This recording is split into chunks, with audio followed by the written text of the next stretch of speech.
اس میں وہ شرارت کرتا رہے گا. آپ نے دیکھ لیں کہ اسرائیل بھی بالکل خاموش بیٹھا ہوا ہے. اس کو پتا ہے کہ اس کے پاس بھی پیٹریاٹ اور آئرن ڈوم کا جو معاملہ ہے بڑا پتلا ہے. اور پچھلی دفعہ کے دھوئیں ابھی تک نکل رہے ہیں وہ ڈیمونا سے اور تل ابیب سے, تو اس نے بھی حصہ نہیں لیا لیکن دھمکی دیتا دیتا چلا گیا. آپ نے بات کی تھی ان کے مائک وارڈز جو کہ یو این میں پرماننٹ ریپرزینٹیٹیو ہیں امریکہ کے, انہوں نے یہ بات درست ہے کہ کہا کہ وہ ڈپلومیسی کو راستہ دینا چاہتے ہیں, لیکن ساتھ میں یہ بھی کہا صدر ٹرمپ کے بیانات کو ریپیٹ کیا کہ Donald Trump is locked and loaded. اگر ایران نہ مانا تو پھر ہم دوبارہ چڑھائی کر دیں گے.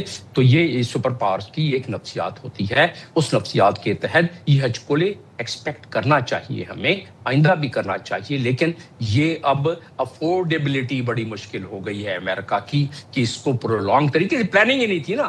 یہ سارے وہاں کے کہہ رہے ہیں, جتنے بھی ناقدین ہیں اور جتنے بھی تبصرہ نگار ہیں سارے کہہ رہے ہیں کہ یہ پلاننگ پوری نہیں کی تھی, اور 5-8 دن کی جو ہم بات کرتے رہے ہیں تو اس کی وجہ سے وہ جنگ میں آئے اور اب وہ اس دلدل میں پھنس گئے ہیں. ادھر سے اب ان کو نکلنا جو ہے اپنی عزیمت بچا کر نکلنا تھوڑی مشکل ہو رہا ہے. پاکستان جیسے ملک اور باقی میڈیٹرز ان کو راستہ دے رہے ہیں. یہ راستہ مل جائے گا تو اس خطے میں تھوڑا امن آ جائے گا, لیکن اس خطے کی نفسیات چینج ہوگی اور نفسیات سے اس خطے کے حالات چینج ہوں گے, اور یہ جو گروپنگ اور ری گروپنگ ہے سیکیورٹی کی وہ چینج ہونا شروع ہو جائے گی. میں نے منظرنامے کی بات کی ہے, آپ کا ٹائم کم رہ گیا ہے, اگر ہو تو میں آپ کو بتا دوں کہ کیا منظرنامہ ہونے والا ہے, سیکیورٹی پیراڈائم کس طرح چینج ہونے والا ہے اس کوئکلی. اگر آپ جمیل صاحب اس پہ اگر آپ کامنٹ کرنا چاہیں تو ہم اسی کامنٹ کے اوپر اپنی کنورسیشن کو وائنڈ اپ کریں گے, لیکن آپ بتا دیں کہ منظرنامہ کس طرح سے چینج ہونے والا ہے اس خطے کا. جو کیلکولس چینج ہو رہی ہے, جو میں نے آپ کو بیانات دیے اور جس میں سپر پاور کا ذکر کیا, جس میں ڈالر کا ذکر کیا, جس میں امریکہ کی اس عظیمت کا ذکر کیا, جس میں نفسیاتی طور پر بہت زیادہ پریشر میں ہمارے خلیجی ممالک آ گئے, جس میں کچھ خلیجی ممالک نے پہلے ہی اندیا دے دیا ہے کہ ان بیسز کو ہماری جان چھڑائیں, کیونکہ ان بیسز کی وجہ سے بجائے ہمارے پروٹیکشن کے یہ ہمارے لیے خطرہ بن گئے ہیں. تو اب اس کیلکولیشن میں ایران, رشیا, چائنا, پاکستان تو ہے ہی ہے, اس میں شامل ہو جائے گا, اور یہ بیسز آپ کو اگلے چند سالوں میں نمٹتے نظر آئیں گے. یہ بیسز اب امریکہ میں خود آوازیں اٹھ رہی ہیں, یہ بیسز افورڈ نہیں کر سکتا امریکہ اس خطے میں, لہٰذا یہ کیلکولس چینج ہوگی. گلوبل نارتھ سے گلوبل ساؤتھ کا سفر میں نے جیسے کہا لیٹس سی کہ کتنا تیزی سے یہ سفر طے ہوتا ہے. Thank you so much doctor Jameel ہمارے ساتھ تھے, اور بڑی خبریں بھی آج انہوں نے اپنے تجزیے میں دی ہے کہ کیا حالات و واقعات وہ ریڈ کر رہے ہیں اور ان کی جو انفارمیشن انالیسس ہے وہ کیا ہمیں بتا رہا ہے. ذرا ہم بات کرتے ہیں پاکستان کی, تو پاکستان میں مانسون سیزن جو ہے پچھلے کئی عرصے سے ہم دیکھ رہے ہیں تباہ کاریاں لے کر آ رہا ہے, اور due to climate change extended monsoon season ہے, بہت زیادہ گرمی بھی پڑ رہی ہے, ہیٹ ویوز کے بہت سارے دور آ رہے ہیں, ساتھ ہی ہم دیکھ رہے ہیں کہ بارشیں ہوتی ہیں تو وہ بھی ان ایکسپیکٹڈ ایسی بارشیں ہو جاتی ہیں کہ جس کے لیے ہم اس طرح سے پریپیئر نہیں ہیں, نہ ہمارا انفراسٹرکچر ویسے ہے. اور پھر یہ جو سیزن ہوتا ہے نا سائم, اس میں سیاح بہت رخ کرتے ہیں شمالی علاقہ جات کا, اور اپر ایریا پر بہت جاتے ہیں, وہاں پر پھر وہ جا کر ٹریپ ہو جاتے ہیں. کراچی میں تو مانسون کی پہلی بارش ہو گئی 2 دن بارش اوور دا ویکینڈ, الحمدللہ بڑی خوشگوار ہی وہ بارش تھی, اور کوئی اس نے تباہی نہیں مچائی, کوئی ہم نے ابھی تک کہیں پہ ایسا کوئی پانی کھڑا ہوا یا کوئی اس طرح کے مناظر نہیں دیکھے دل خراش. But we really hope and pray کہ اب جتنی بھی بارشیں کراچی میں ہوں وہ اس طرح کی رحمت کی بارشیں ہوں, نہ کہ زحمت کی ہوں, کیونکہ جہاں پر زحمت کی بارشیں ہو رہی ہیں وہاں پر اچھی خاصی خوب تباہی آئی ہوئی ہے. طوفانی بارشوں کے باعث پنجاب, خیبر پختونخوا اور جی بی سمیت کئی علاقوں میں سیلاب ہے. چھتیں گرنے اور دیگر حادثات میں درجنوں افراد جاں بحق ہو چکے ہیں, جبکہ متعدد افراد زخمی ہیں. پنجاب میں 11 افراد جان سے گئے. لاہور, قصور, گجرات, گجرانوالہ اور دیگر علاقوں میں چھتیں گرنے کے واقعات رپورٹ ہوئے. آئی ایم ویری امیزڈ کہ اس سال لاہور سے یا پنجاب کے دیگر علاقوں سے چھتیں گرنے کے واقعات کیوں اتنے زیادہ رپورٹ ہو رہے ہیں. پری مانسون بھی تھے اور مانسون میں تو زیادہ ہو رہے ہیں. محکمہ موسمیات نے پنجاب سمیت ملک کے بیشتر علاقوں میں مزید بارشوں کی پیشگوئی کی ہے, جبکہ کے پی میں ایک ہفتے کے دوران شدید بارشوں میں 32 افراد جاں بحق اور 50 زخمی ہوئے. اچھا, گلگت میں آپ کو بتا دیں کہ پل بہہ گیا ہے, اور اسکردو کے جو سسی نالے ہیں اس میں تیز بہاؤ کے باعث ایک شخص بہہ گیا.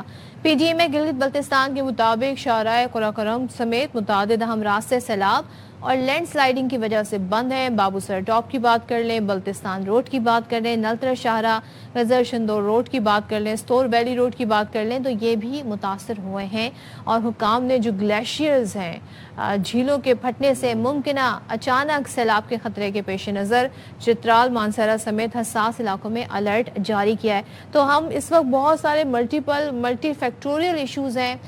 جس طرح کی گرمی پڑی تو ظاہر ہے وہ جو گلیشیئرز ہیں وہ بھی ساتھ میں پگھل رہے ہیں. ایسے میں جب بارش بھی ہو جائے تو پھر پانی جو ہے وہ بہاؤ اس کا بڑا تیز ہو جاتا ہے, اور پھر یہ صورتحال جو ہے وہ آؤٹ آف کنٹرول بھی ہو سکتی ہے. اچھا, اور صدف یہ پھر ساتھ ساتھ یہ آپ کو پتہ ہے کلاؤڈ برسٹ, اور ساتھ ساتھ پھر اس کے بعد گلوف. اچھا, اب یہ جو آپ کو مناظر دکھا رہے ہیں ستور ویلی کے ہیں, اور یہاں پر یہ لینڈ سلائیڈنگ باقاعدہ یہاں پہ ہوئی ہے, اور کتنی یہ دیکھیں یہ اتنی خطرناک ہوتی ہے لینڈ سلائیڈنگ کہ پتہ نہیں چلتا, ودن مومنٹس پورا اوپر سے پتھروں کا ریلا نیچے آتا ہے, اور جو ہوتا ہے نیچے اس کو چاہے وہ مشینری, یہ دیکھیں آپ دیکھ رہے ہیں کتنی ہیوی مشینری ہے, اور یہ اتنا خطرناک لینڈ سلائیڈ تھا. آئی ہوپ کہ اس میں کوئی جانی نقصان نہ ہو, کیونکہ لوگ میں دیکھ پا رہا ہوں کہ پہلے ہی واپس پیچھے کی طرف وڈرا کر چکے ہیں, لیکن بہت خطرناک لینڈ سلائیڈنگ تھی. یہ دیکھیں یہ استور کے مناظر ہیں, اور یہ کیپچر ہو گیا. یہاں پہ آلریڈی کام چل رہا تھا, یہاں پہ ریہیبلیٹیشن کا کام چل رہا تھا اس جگہ کے حوالے سے, لیکن اوپر سے لینڈ سلائیڈنگ بھی ہو گئی ساتھ ہی. یہ بڑے خطرناک اس وقت ہم سچویشن دیکھ رہے ہیں. اچھا, وہ جو آپ نے بات کی نا چھتوں کے گرنے کے, اس وجہ سے بہت زیادہ کیجویلٹیز ہوتی ہیں اس سیزن میں, ہم نے دیکھا ہے. تو کل میری بات ہو رہی تھی جو کہ پی ڈی ایم اے کے نمائندے تھے اور ساتھ ہی این ڈی ایم اے سے بھی, وہ یہ کہہ رہے تھے, ایمرجنسی سروسز پنجاب سے جو نمائندے تھے وہ کہہ رہے تھے لوگوں کو چاہیے کہ وہ خود میک شور کیا کریں کیسے کہ ان کے جو گھروں کی جو چھتیں ہیں وہ پکی ہیں, اس پہ اوور لوڈ انہوں نے کوئی سامان بجری اس طرح کی چیزیں نہیں ڈالی ہوئی کہ بارش کے سیزن میں پھر وہ اس طرح کے واقعات سے بچا جا سکے. میری اس پہ ایک اپنی میں نے اوپینین دے دی تھی. میں نے کہا بھائی آپ جہاں مردم شماری اس ملک میں ہو سکتی ہے تو ایک اس طرح کے سروے ان سیزن سے پہلے کیوں نہیں ہو سکتا؟ کریکٹ ہو سکتے ہیں, کیونکہ عموماً ہم we also tend to ignore the little cracks in the roof, یا پھر دیواروں پہ اگر آ جائیں تو ہم اس کو اگنور کرتے رہتے ہیں. ویسے سم واٹ ہماری بھی رسپانسبلٹی بنتی ہے کہ ہم ان کریکس کو فل کریں, اور مونسون کے سیزن میں خاص طور پر چیزوں کا خیال رکھیں, چھتوں کا, دیواروں کا. اور سیاحوں سے گزارش ہے کہ پلیز ایڈوائزری پڑھ کے پھر ٹریول کریں, اور اپنی فیملیز کو اور اپنی جان کو پلیز کسی رسک میں نہ ڈالیں. بریک لے لیں آپ پہ, بریک کے بعد حاضر ہوں گے.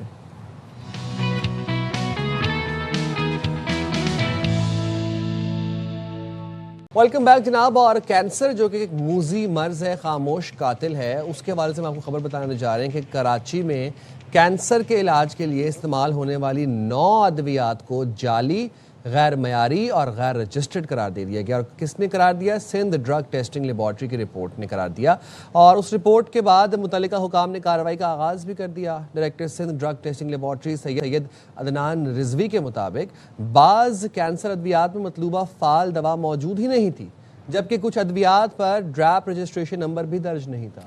اور میں ظاہر ہے آپ سب کو اندازہ ہے کہ یہ جو کینسر کا علاج ہے اس کی جو میڈیسن ہے وہ مہنگی, کاسٹلی بھی بہت ہوتی ہیں. ایسے میں ایک شخص جو اتنی تکلیف دہ سچویشن سے گزر رہا ہے اور دوائیاں بھی مہنگی خرید رہا ہے, وہ بھی جعلی اسے مل رہی ہوں. اچھا, یہ بتایا جا رہا ہے کہ کئی مریض مخصوص فارمیسی سے ادویات خریدنے پر مجبور ہوتے ہیں, کیونکہ بعض اوقات ڈاکٹر ظاہر ہے جب وہ پرسکرپشن لکھتے ہیں تو وہ مخصوص فارمیسیز کا نام بھی اس پر درج کر دیتے ہیں, جی فلاں جگہ سے آپ کو ملے گی, وہیں سے آپ لیجئے گا. تو اب خبردار کیا گیا ہے کہ جعلی اور غیر معیاری کینسر ادویات مریضوں کی زندگیوں کے لیے سنگین خطرہ ہیں, کیونکہ ان کے استعمال سے علاج مؤثر نہیں رہتا اور بیماری بڑھنے, ظاہر ہے جب بیماری کا علاج نہیں ہو رہا تو پھر بیماری تو بڑھے گی, یہ خدشہ ہوتا ہے. اور حکام کے مطابق جعلی ادویات کی روک تھام, مریضوں کے تحفظ کے لیے مزید اقدامات کیے جا رہے ہیں. اچھا جی, اب ہم ذرا جب کینسر کی بات کر ہی لیتے ہیں تو آپ کو ایک اور ہوشربہ رپورٹ کرتے ہیں. جناب, سر اور گردن کے کینسر کی ہم بات کرنے جا رہے ہیں. یہ پاکستان میں بہت تیزی سے بڑھتا جا رہا ہے, پھیل رہا ہے. اس کا اندازہ اس بات سے کیا جا سکتا ہے کہ پاکستان میں گزشتہ سال 16,000 منہ اور ہونٹوں کے کینسر کے کیسز رپورٹ ہوئے. پاکستان میں اس مرض کی بڑی وجوہات میں گٹکا, نسوار, پان, چھالیہ, تمباکو نوشی اور دیگر مضر عادات شامل ہیں. اچھا, اس مرض کے پھیلاؤ کی ایک بنیادی وجہ یہ بھی ہے کہ عام طور پر مریض بیماری کی ابتدائی علامات کو نظر انداز کرتے ہیں اور علاج کے لیے اس وقت پہنچتے ہیں جب کینسر کافی حد تک بڑھ چکا ہوتا ہے. بر وقت تشخیص نہیں ہو پاتی اس کی. ماہرین یہ بھی بتاتے ہیں کہ منہ کے اندر دیر تک رہنے والا زخم, سفید یا سرخ دھبے نگلنے میں دشواری، آواز میں تبدیلی، منہ کھولنے میں تکلیف یا گردن میں گلٹی جیسی علامات کی صورت میں فوری طبی معائنہ ضروری ہے۔ چلیں دوسرا ہم اس ساری صورتحال پر بات کر لیتے ہیں۔ ہمارے ساتھ موجود ہے head and neck surgeon professor doctor Sameer Qureshi صاحب۔ Thank you so much doctor Sameer صاحب فار جوائننگ اس۔ سب سے پہلے تو یہ بتائیے گا کہ یہ منہ کا کینسر الگ ہے اور نیک اینڈ ہیڈ والا، یہ مجھے ذرا ڈفرینشیٹ کر دیے گا، یہ کیا؟ اصل میں پہلے جو فیلڈ تھی وہ صرف ENT کہلاتی تھی ٹھیک ہے زمانے میں، ear nose and throat. Over the ears head neck جو ہے وہ ENT کا ہی پارٹ ہے۔ جب ہیڈ نیک کینسر کہتے ہیں تو اس میں اورل کینسر ایک بہت بڑا اس میں ہے، اور آپ نے جس طرح بتایا کہ اورل کینسر پرابیبلی اب جو ہماری رجسٹریز ہیں ورلڈ رجسٹریز، اس میں شاید پاکستان میں اب پہلے جو پھیپڑوں کا کینسر تھا برونکوجینک کارسینوما، شاید that was the killing machine, but now اب آج کل جو ہے oral cancer probably might be the number 1 cancer that we have Pakistan میں۔ اور اس کی سر اگر بر وقت تشخیص ہونی ہو تو اس کے لیے کیا سمٹمز ہیں، کیا علامات ہیں جو آپ کو نظر آنے؟ آپ نے ابھی جو بتائیں موسٹلی یہی علامات ہیں کہ منہ میں تو زخم ہونا، منہ کا کم کھلنا، منہ میں سفید دھبے یا لال دھبے پڑ جانا، منہ میں مرچیں لگنا، زبان را ہو جانا، یہ ساری ایک طرح کی علامات ہیں۔ اس کے علاوہ گردن میں کوئی گلٹی آ جائے۔ وہ کیسی گلٹی ہوتی ہے؟ مطلب گلٹی اصل میں ہوتی ہے یوزلی یہ جو لمف نوڈ ہوتا ہے، ایک جب بھی کینسر ہوتا ہے تو وہ نکلنے کے بعد گردن میں بہت سارے لمف نوڈ، ہم سب کے لمف نوڈ سویل ہو جاتا ہے، کافی باہر نظر آتا ہے، نظر آتی ہے، محسوس ہوتی ہے آدمی کو۔ ایک اب نارمل چیز آپ کی گردن ہے، اس میں ایک آپ کو ایک بمپ سا محسوس ہوگا تو وہ عموماً گلٹی ہی ہوتی ہے۔ اور اگر وہ اس چیز کے ساتھ ہو کہ منہ کم کھلتا ہے، منہ میں زخم ہے، زبان پہ زخم ہے، ہونٹ پہ زخم ہے، اس کے ساتھ گلٹی آتی ہے، تو پھر وہ ایک خطرناک بات ہوتی ہے کہ بھئی گلٹی پروبیبلی اس وجہ سے آئی کہ اس میں ایک چیز ہوتی کینسر میں جس کو کہتے ہیں میٹاسٹیسس۔ میٹاسٹیسس کا مطلب یہ ہوتا ہے کہ کینسر کا پھیلنا۔ ایک ہوتا ہے لوکل، جیسے ایک اسی جگہ سے پھیلتا جا رہا ہے کہ پتہ چلا جی چھوٹ پہ ہٹ کا سا دانا ہوا تھا، پھر پھیلتا پھیلتا چلا گیا۔ ایک ہوتا ہے لمف نوڈ میٹاسٹیسس، یعنی کہ لمف نوڈ گانٹھوں میں چلا گیا۔ گانٹھیں زیادہ تر گردن میں ہوتی ہیں۔ اور ایک ہوتی ہے ڈسٹنٹ میٹاسٹیسس، یعنی کہ دماغ میں چلا گیا، جگر میں چلا گیا، وہ پھیلنا شروع ہو گیا۔ اچھا ڈاکٹر صاحب، یہ والا جو اسپیشلی ہم اورل کینسر کی بات کر رہے ہیں، یہ تو پریونٹیبل ہے کیونکہ اس میں جن چیزوں کی وجہ سے ہو رہا ہے اس میں پان ہے، گٹکا ہے، مین پوری ہے، تمباکو نوشی ہے، نکوٹین پاؤچز بھی ہیں by the way. So true, آپ نے جو بات کہی، یہ اگر ہم اپنا لائف سٹائل چینج کر لیں، ہم ہیلدی آپشنز اپنائیں اور ان چیزوں کو چھوڑ دیں تو اس سے تو بچا جا سکتا ہے۔ بالکل، آپ it's a very preventable disease. اس کا سارا کاز کیونکہ دیکھیں نا سب سے زیادہ کامن ہے ساؤتھ ایسٹ ایشیا میں، انڈیا اور پاکستان میں سب سے زیادہ کامن ہے اورل کینسر۔ اورل کینسر میں سارے کینسر، زبان کا، گال کا، ہونٹ کا، یہ سارے، جبڑے کا، یہ سارے آ جاتے ہیں۔